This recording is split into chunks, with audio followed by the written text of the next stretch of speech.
பரலோகத்திலிருந்து கர்த்தருடைய தூதனின் வலுவாய் துணிக்கும் 7ஆம் எக்கால சத்தம், பயப்படாதிருங்கள், இதோ சர்வ சிருஷ்டிக்கும் மிகுந்த சந்தோஷத்தை உண்டாக்கும் நற்செய்தியை உங்களுக்கு அறிவிக்கின்றேன்.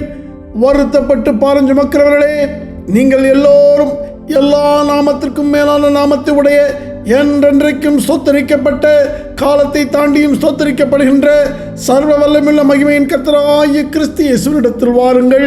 சர்வத்தையும் வார்த்தையினால் ஜனிப்பித்து மகிமையின் பிதாவாகிய கிறிஸ்துவுக்கு எபிரேயர் 11:1 வேத வாக்கியத்தின்படியான விசுவாசத்தால் கீழ்ப்படியுங்கள். கடைசி வரை அதில் நிலைத்திருங்கள். அப்பொழுது அவர் உங்களுக்கு இப்பொழுதே இளைப்பாறுதலை தந்தருள்வார். ஆண்டவரும் சர்வவல்லமையுள்ள நம்முடைய பிதாவாகிய கிறிஸ்து இயேசுவின் கிருபையினால் நம்முடைய கர்த்தராகிய கிறிஸ்து இயேசுவின் மகிமையை நீங்கள் அடையும் பொருட்டாக எங்கள் சுவிசேஷத்தினாலே அந்த இரட்சிப்புக்குள் மகிமையாகிய கிருபையினால் அடையும்படியாக அழைக்கப்பட்ட உங்களை முதலாவதாக கிறிஸ்துவுக்குள் விசுவாசத்திற்கு கீழ்ப்படிய பண்ணும்படிக்கும் நீங்கள் கர்த்தராகிய கிறிஸ்துவின் அப்போஸ்தல நித்திய சுவிசேஷமான மகிமையின் பிதாவாகிய கிறிஸ்துவின் சித்தத்தை கேட்டு உணரும்படியாக வெளிப்படுத்தி அறிவிக்க உன்னதத்திலிருந்து அனுப்பப்பட்டதால் உங்களில் உள்ள மூப்பருக்கு உடன் மூப்பனும் கர்த்தராகிய கிறிஸ்துவின் பாடுகளுக்கு சாட்சியும் இனி கர்த்தராகிய கிறிஸ்துவினால் வெளிப்படும் மகிமைக்கு பங்காளியும் சர்வமான மகிமையின் கிறிஸ்துவனிடத்தில் கிருபையையும் அப்போஸ்தல ஊழியத்தையும் அவருடைய சித்தத்தின்படியே அவரிடத்தில் பெற்றுக்கொண்டதால் உங்கள் மத்தியில் உயிரோடு இருக்கின்ற அப்போஸ்தலனாகிய சிலோவாம் பவுல் சர்வ வல்லமையுள்ள கர்த்தராகிய கிறிஸ்துவுக்கு உங்கள் விசுவாசத்தால் நீங்கள் கீழ்ப்படிவதால் அவருடைய மகிமையோடு கூட ஒப்புரவாகும்படி மகிமையின் பிதாவாம் கர்த்தராகிய கிறிஸ்து இயேசுவின் மகிமையின் நாமத்தினாலே உங்களுக்கு மீண்டும் மீண்டும் புத்தி சொல்லுகின்றேன். கர்த்தர் தரும் மெய்ஞானத்தையும் புத்தியையும் இன்றைய செய்தியாக காண்போம். யார் அந்த மகிமையின் பிதா? பகுதி 16. மகிமையின் கர்த்தராகிய கிறிஸ்துவுக்குள் எப்பொழுதும் எங்களை வெற்றி சிறக்க பண்ணி சர்வத்திலும் எங்களை கொண்டு அவரை அறிகிற அறிவின் வாசனையை வெளிப்படுத்துகின்ற மகிமையின் பிதாவாகிய கிறிஸ்துவுக்கு ஸ்தோத்திரம். ரட்சிக்கப்படுகிறவர்களுக்குள்ளேயும் கெட்டு போகிறவர்களுக்குள்ளேயும் நாங்கள் கர்த்தராகிய கிறிஸ்துவின் சுகந்த வாசனையாயிருக்கின்றோம். கெட்டு போகிறவர்களுக்குள்ளே மரணத்துக்கு ஏதுவான மரண வாசனையாகவும் ரட்சிக்கப்படுகிறவர்களுக்குள்ளே நித்திய ஜீவனுக்கு ஏதுவான ஜீவ வாசனையாகவும் இருக்கின்றோம். இவைகளை நடப்பிக்கின்றதற்கு எவன் தகுதியானவன்? கர்த்தராகிய கிறிஸ்துவே பரிசுத்த ஆவியாக எங்களுக்குள் இருந்து நடப்பிக்கின்றார். அநேகரை போல நாங்கள் கர்த்தருடைய வசனத்தை கலப்பாய் பேசாமல் அவரிடத்தில் ஒப்புவித்தபடி துப்புரவாகவும் மகிமையின் பிதாவாகிய கிறிஸ்துவினால் வெளிப்படுத்தி எங்களுக்கு அருளப்பட்ட பிரகாரமாகவும் கிறிஸ்துவுக்குள் அவருடைய முகத்தின் மகிமையின் பேரொளியை உங்களிடத்தில் பிரதிபலிக்கின்றோம். ஆமேன்.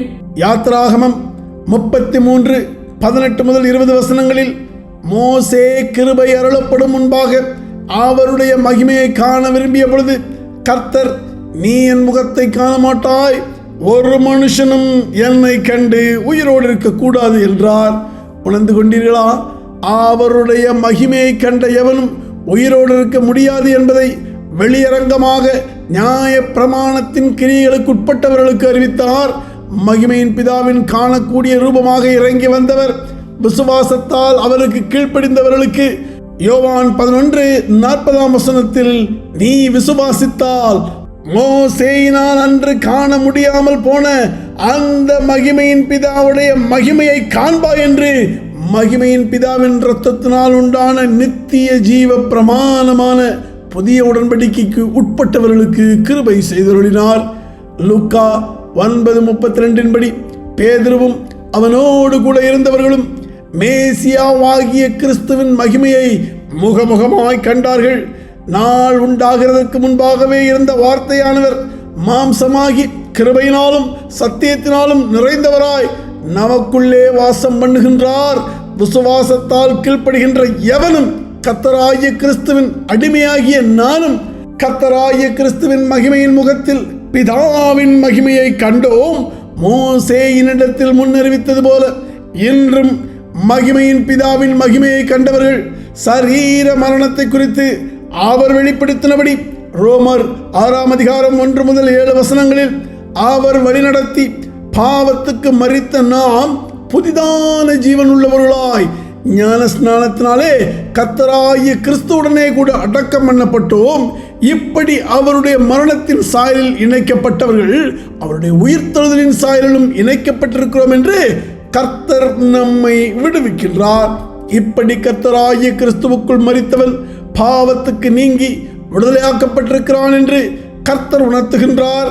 கர்த்தராகிய கிறிஸ்துவுக்குள் அழைக்கப்பட்ட ஆத்துமாவே, நீ இப்படி மகிமையின் பிதாவின் மகிமையை உன் வேத வாக்கியத்தின்படியான விசுவாசத்தால் முகமாக கண்டு மகிமையின் கர்த்தரின் மரணத்தின் சாயலில் இணைக்கப்பட்டதால் உயிர்த்தெழுதலின் சாயலிலும் இணைக்கப்பட்டு அவருடைய இளைப்பாறுதலில் இப்பொழுதே பிரவேசித்திருக்கின்றாயா? நன்றாக கவனியுங்கள்.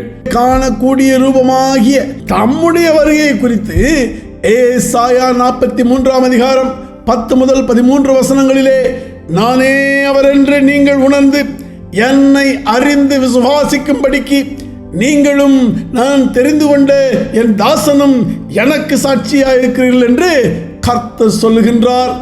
எனக்கு முன் ஏற்பட்ட கர்த்தர் இல்லை, எனக்கு பின் இருப்பதும் இல்லை. நானே கர்த்தர், என்னை அல்லாமல் இரட்சகர் இல்லை.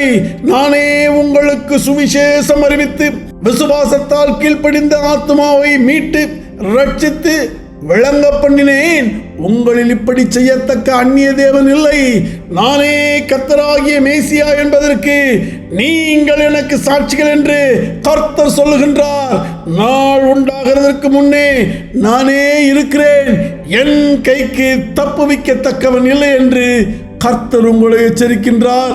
ஏசாயா 44:6 நான் முந்தினவரும் நானே பிந்தினவருமாயிருக்கிறேன், என்னை தவிர கர்த்தர் இல்லை என்று இஸ்ரவேலின் ராஜாவாகிய கர்த்தரும் சேனைகளின் கர்த்தராகிய அவருடைய மீட்பரும் என்று வெளியரங்கமாக தன்னை குறித்து அவர் உங்களுக்கு முன்னறிவிக்கின்றார். ஏசாயா 45:5 மீண்டும் நானே கர்த்தர், வேறொருவர் இல்லை, என்னை தவிர வேறொரு கர்த்தர் இல்லை என்று மீண்டும் மீண்டும் நினைவூட்டுகின்றார். ஏசாயா 45 அதிகாரம் 21 முதல் 25 வசனங்களிலே, தானே மகிமையில் பிதாவும் கிருபையில் காணக்கூடிய ரூபமாகவும் ஒருவரும் காணாத காணக்கூடாத பரிசுத்த ஆவியானவராகவும், அதாவது சர்வத்திலும் சர்வமுமாக இருப்பதை பூர்வ காலம் முதற்கொண்டு விளங்க பண்ணி அந்நாள் துவக்கி இதை அறிவித்தவர் யார்? கர்த்தராகிய நான் அல்லவா? நீதிபரரும் இரட்சகருமாகிய என்னை அல்லாமல் வேறே கர்த்தர் இல்லை, என்னை தவிர வேறொரு கர்த்தர் இல்லவே இல்லை. பூமியின் எல்லையெங்கும் உள்ளவர்களே, என்னை நோக்கி பாருங்கள், அப்பொழுது ரட்சிக்கப்படுவீர்கள். நானே மகிமையின் கர்த்தர், வேறொருவரும் இல்லை. முழங்கால்கள் யாவும் எனக்கு முன்பாக முடங்கும், நாவுகள் யாவும் என்னை முன்னிட்டு ஆணையிடும் என்று நான் என்னை கொண்டே ஆணையிட்டிருக்கிறேன். இந்த நீதியான வார்த்தை என் வாயிலிருந்து புறப்பட்டது, இது மாறுவது இல்லை என்கிறார். கர்த்தரிடத்தில் மாத்திரம், அதாவது வானத்திலிருந்து இறங்கி வந்த தூதன் சொன்னபடி கர்த்தராகிய மகிமையின் கிறிஸ்துவனிடத்தில் மாத்திரம் நீதியும் வல்லமையும் உண்டென்று அவன் சொல்லி அவரிடத்தில் வந்து சேருவான். அவருக்கு விரோதமாய் எரிச்சல் கொண்டிருக்கிற யாவரும் வெட்கப்படுவார்கள் என்று வெளியரங்கமாக உங்களுக்கு அறிவிக்கின்றேன். அடிமை அறிவிப்பதை உங்களால் உணர முடிகின்றதா? இவ்வளவு தீர்க்க தரிசனங்கள் அறிவித்திருந்தும் இன்னும் கர்த்தராகிய கிறிஸ்து என்ற மேசியா உங்கள் கண்களுக்கு பிதாவாக ஏன் தோன்றவில்லை என்று என்றாவது அவரை வேத வார்த்தையில் நீங்கள் தேடியதுண்டா? ஏன் உங்களுக்கு அப்படி தோன்றவில்லை என்ற காரணத்தையும் அவரே உங்களுக்கு வெளியரங்கமாக அறிவிக்கின்றார். இப்பொழுதாவது உணர்ந்து உங்கள் விசுவாசத்தால் கர்த்தராகிய கிறிஸ்துவுக்கு கீழ்ப்படியுங்கள். 2 கொரிந்தியர் 6 அதிகாரம் 15 முதல் 18 வசனங்களிலே, அவ்விசுவாசியுடனே விசுவாசிக்கு பங்கில்லை, அதுபோல கர்த்தருடைய ஆலயத்துக்கும் விக்கிரகங்களுக்கும் ஒருபோதும் சம்பந்தமில்லை. ஏனென்றால் மகிமையின் பிதாவும் கர்த்தருமாகிய கிறிஸ்துவான நான் என்னுடைய விசுவாசிகளுக்குள்ளே வாசம் பண்ணி அவர்களுக்குள்ளே உலாவி கர்த்தராகிய நான் முன்னறிவித்த தீர்க்க தரிசனங்களின்படி அவர்கள் கர்த்தராயிருப்பேன், அவர்கள் என் ஜனங்களாயிருப்பார்கள் என்று மகிமையின் கர்த்தர் சொன்னபடி நீங்கள் ஜீவனுள்ள தேவனுடைய ஆலயமாய் இருக்கிறீர்கள் என்று அறிந்தும் கீழ்ப்படியாமல் கையால் கட்டப்பட்ட கட்டிடத்தில் நின்று கொண்டு வெறும் வார்த்தையில் நானும் விசுவாசி என்று சொல்லிக்கொண்டு மனம் திரும்புதலை குறித்து, விசுவாசத்தை குறித்து, சீசத்துவத்தை குறித்து, சுவிசேஷத்தை குறித்து, அப்போஸ்தல நித்திய சுவிசேஷத்தை குறித்து, ஆலயத்தை குறித்து, சபையை குறித்து, சபையாகுதலை குறித்து, ஞான ஸ்நானத்தை குறித்து, திருவிருந்தை குறித்து, இளைப்பாறுதலை குறித்து, தேவனுடைய ராஜ்யத்தை குறித்து, சாட்சியை குறித்து, ஊழியத்தை குறித்து, மறுரூபமாகுதலை குறித்து, முதலாம் உயிர்த்தெழுதலை குறித்து, நித்திய நியாய தீர்ப்பை குறித்து, இன்னும் அநேக உபதேசங்களை குறித்து கர்த்தராகிய கிறிஸ்துவின் மகிமையின் சித்தத்திற்கு எதிராக உங்கள் மாம்ச கிரியைகளினால் இடைவிடாமல் செயல்பட்டு கொண்டே இருப்பது கர்த்தரின் பார்வையில் அருவருப்பாய் இருக்கிறது என்று வேதம் சொல்லுகிறது. ஆனபடியால் நீங்கள் இவைகளை செய்கிறவர்களின் நடுவிலிருந்து புறப்பட்டு பிரிந்து போய் இப்படிப்பட்ட அசுத்தமானவைகளை தொடாதிருங்கள் என்று கர்த்தர் சொல்லுகின்றார். அப்பொழுது நான் உங்களை ஏற்றுக்கொண்டு உங்களுக்கு பிதாவாயிருப்பேன், நீங்கள் எனக்கு குமாரனும் குமாரத்தியுமாயிருப்பீர்கள் என்று சர்வ வல்லமையுள்ள கர்த்தர் வெளியரங்கமாக வெளிப்படுத்தி அறிவிக்கின்றார். மகிமையின் பிதாவாகிய கிறிஸ்து ஏன் இன்றும் கூட உங்களுக்கு பிதாவும் நீங்கள் அவருக்கு குமாரனும் குமாரத்தியும் ஆகவில்லை என்று இப்பொழுதாவது உணர்ந்து கொண்டீர்களா? ஏசாயா 52 அதிகாரம் 11-12 தீர்க்க தரிசனத்தை நன்றாய் கவனித்து கீழ்ப்படியாதவர்களை விட்டு விலகி அவர்களின் பாரம்பரிய அசுத்தத்தை தொடாதிருங்கள். விசுவாசத்தால் கர்த்தருக்கு கீழ்ப்படிந்த பிறகே மகிமையின் கர்த்தர் உங்களை காக்கிறவராயிருப்பார். மனம் திரும்புங்கள், பரலோக ராஜ்யம் உங்களுக்கும் சமீபித்திருக்கின்றது. ஆமேன். நீ உயிரோடு பூமியில் வாழும் இந்த கிருபையின் நாட்களில் சர்வ வல்லமையுள்ள கர்த்தராகிய கிறிஸ்துவின் அப்பம்புக்குதலில் பங்கு கொள்ள அதிகாலையில் சர்வ வல்லமையுள்ள கர்த்தராகிய கிறிஸ்துவோடு கூட சபை கூடி அவருடைய நேரடியான உபதேசத்திற்கு செவி கொடுத்து அதை உணர்ந்து கொண்டதனால் புசித்து உணர்த்தப்பட்டதை உங்கள் ஆவி ஆத்துமா சரீரத்தில் நிறைவேற்றுவதனால் பானம் பண்ணி உங்கள் விசுவாசத்தால் சர்வ வல்லமையுள்ள கர்த்தராகிய கிறிஸ்துவுக்கு கீழ்ப்படியுங்கள். கடைசி வரை அதில் நிலைத்திருங்கள். கர்த்தரை அறிகிற அறிவில் வளருங்கள். அழைக்கப்பட்ட சகலரையும் அப்படியே சர்வ வல்லமையுள்ள கர்த்தராகிய கிறிஸ்துவுக்குள் வளரச் செய்யுங்கள். பரிசுத்த தீர்க்கதரிசிகளால் முன் சொல்லப்பட்ட வார்த்தைகளையும் இரட்சகராயிருக்கிற கர்த்தருடைய அப்போஸ்தலராகிய எங்களுடைய கட்டளைகளையும் நீங்கள் நினைவு கூறும்படி இந்த நிருபங்களினால் உங்கள் உண்மையான மனதை நினைப்பூட்டி எழுப்புகின்றேன். ஆமென். எங்கள் அப்போஸ்தல நித்திய சுவிசேஷமாகிய இந்த 7ஆம் எக்கால சத்தம் உங்கள் இருதயத்தில் துணிப்பதாக.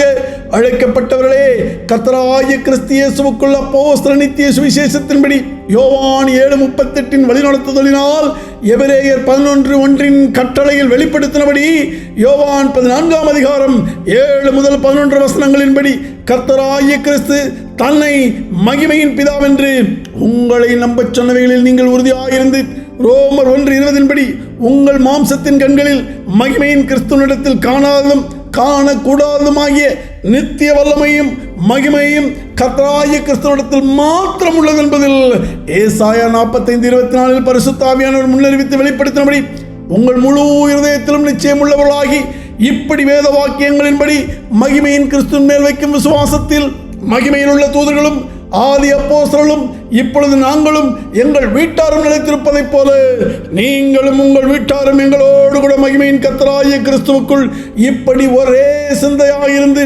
விசுவாசத்தால் கீழ்ப்படிந்திருக்க அழைக்கப்பட்ட உங்களுக்கு மகிமையின் கர்த்தராகிய கிறிஸ்துவின் நாமத்தினாலே கர்த்தருக்கு முன்பாக இருக்கின்ற ஒளி வீசும் சபையாயிருந்து மீண்டும் கர்த்தரின் முகத்தின் மகிமையின் பெருளியை உங்கள் மேல் அப்போஸ்தல நித்திய சுவிசேஷ வெளிச்சமாக பிரதிபலிக்கின்றேன்.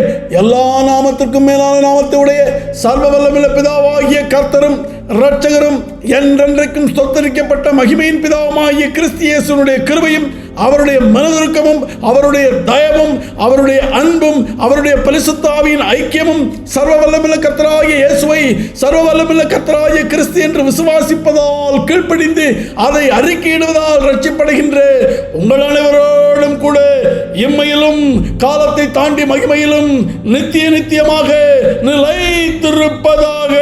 ஆமென். நீங்கள் கேட்ட இந்த செய்தியை மகிமையின் கிறிஸ்துவுக்குள் பரிசுத்தவான்களாகும்படி அழைக்கப்பட்ட தேவனுடைய சபையான சகோதர சகோதரிகள் யாவரும் கேட்க செய்ய வேண்டும் என்று கர்த்தரின் பேரில் ஆணையிட்டு உங்களுக்கு சொல்லுகின்றேன். ஆமென்.